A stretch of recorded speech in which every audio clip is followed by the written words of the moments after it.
बधाई हो भाभी। आखिर आप भी दादी बनने वाली हैं। सुना है सलोनी बहू पेट से है। किस्मत का खेल देखिए। 7 साल हो गए कि शादी को, पर दादी बनने का सुख आपको अब मिल रहा है। और मुझे देखो तो, आपकी देवरानी होते हुए भी कब की दादी बन गई मैं। सरोज की देवरानी सुरीली ने बधाई तो दी, पर बधाई कम कटाक्ष ज़्यादा लग रहा था। सरोज जवाब सुनकर मुस्कुरा कर रह गई। बस, पर ये बात सलोनी के कानों में भी पहुंच गई जब वो चाय लेकर रसोई से बाहर आ रही थी। और उसको मन ही मन बहुत दुख हुआ जब उसकी चाची सास उसकी सास से इस तरह बात कर रही थी। पर छोटी होने के नाते उसने कुछ नहीं कहा। बाद में वो अपनी सास से बोली, मम्मी जी, आपको चाची इतना सुना रही थी और आपने जवाब भी नहीं दिया। मेरी वजह से आपको कितना सुनना पड़ता है ना। काश मैं भी आपको एक पोते का सुख दे पाती तो आप भी सबसे शान से कह पाती। और कहते कहते भावुक हो गई सलोनी। अरे पगली, सुरीली की तो आदत है ऐसे बोलने की। और मैं तो कब से जानती हूँ उसे।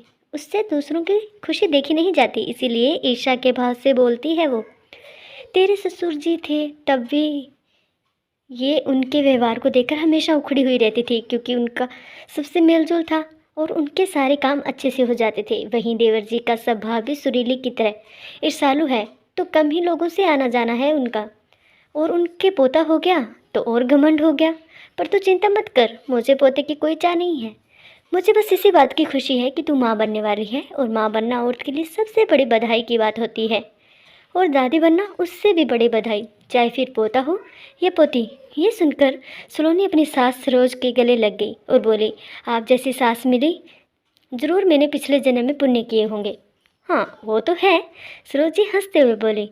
समय अपनी गति से चलता रहा और सलोनी एक प्यारी सी बेटी की माँ बन गई। लेकिन डॉक्टर ने दूसरे बच्चे के लिए साफ मना कर दिया, ये कहकर कि दूसरा बच्चा किया तो या तो बच्चा बचेगा या सलोनी। सरोज ने डॉक्टर को साफ मना कर दिया कि हम कोई चांस नहीं लेना चाहते, बस हमारी बहू हमें सही सलामत चाहिए। सबने मिलकर अपनी बेटी का नाम खुशी रखा, क्योंकि उसके आने से सबका जीवन खुशियों से जो भर गया था। सरोज ने पूरे मोहल्ले में खुशी के होने की खुशी में बेसन के लड्डू बंटवाए, क्योंकि सलोनी को बेसन के लड्डू बहुत पसंद थे। किसी ने खुश होकर बधाई दी तो किसी ने कहा, किस्मत का खेल देखिए, इतने सालों बाद बच्चा हुआ है, वो भी लड़की। अरे भाभी, लड़की की बधाई में कौन लड्डू बांटता है। लड़का होता तो फिर भी समझ में आता। तभी सुरीली बोली, और क्या भाभी, लड़का ही तो बुढ़ापे का सहारा बनेगा और वंश को आगे बढ़ाएगा।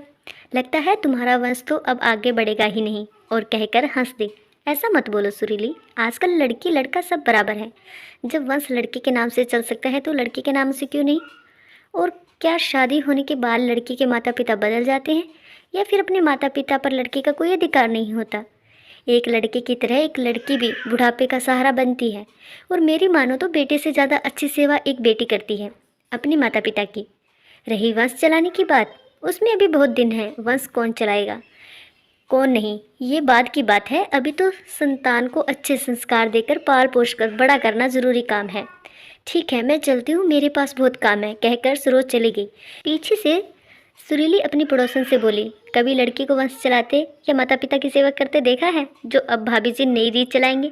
अरे अब पोता नहीं हुआ तो कुछ तो बातें बनाएंगी ना। पड़ोसन ने भी सुरीली की तरफदारी कर दी। सरोज ने जहाँ अपनी पोती की परवरिश संस्कार और अच्छे शिक्षाएं देकर की थी, वहीं सुरीली ने अपने पोते को लाड प्यार में जिद्दी और संस्कारहीन बना दिया था।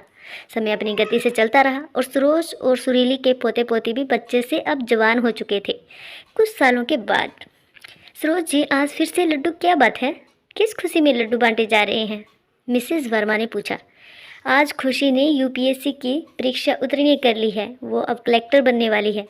उसकी 3 सालों की मेहनत रंग लाई है और उन लोगों के मुंह हमेशा के लिए बंद हो गए जो मेरी पोती के चरित्र पर उंगली उठाते थे। कहते कहते गला रूंझ गया सरोज जी का। अरे बधाई हो आपको बहुत बहुत, मिसेस वर्मा ने लड्डू मुंह में रखते हुए बोला। और सरोज जी, आप भी खुशी के मौके पर ऐसी फालतू बातों को लेकर बैठ गई।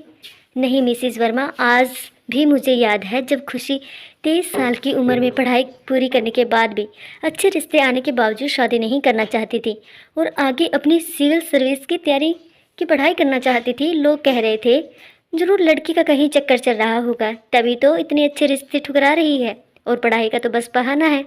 और उन सब लोगों में कुछ हमारे अपने भी थे जो हमारी खुशी देखकर जलते थे, पर मेरी खुशी ने आज कामयाबी हासिल कर मेरे बेटे बहू और मेरे पूरे परिवार का नाम रोशन कर सबकी बोलती बंद कर दी। अरे वो सुरीली जी के पोते अरुण का क्या हुआ? वो क्या कर रहा है आजकल? बहुत दिनों से सुरीली जी को देखा नहीं, मिसिज वर्मा ने पूछा। किस्मत का खेल देखिए मिसिज वर्मा, जिस पोते पर सुरीली घमंड करते नहीं थकते थे वो ही उसकी नाक कटाकर जेल में जा बैठा है।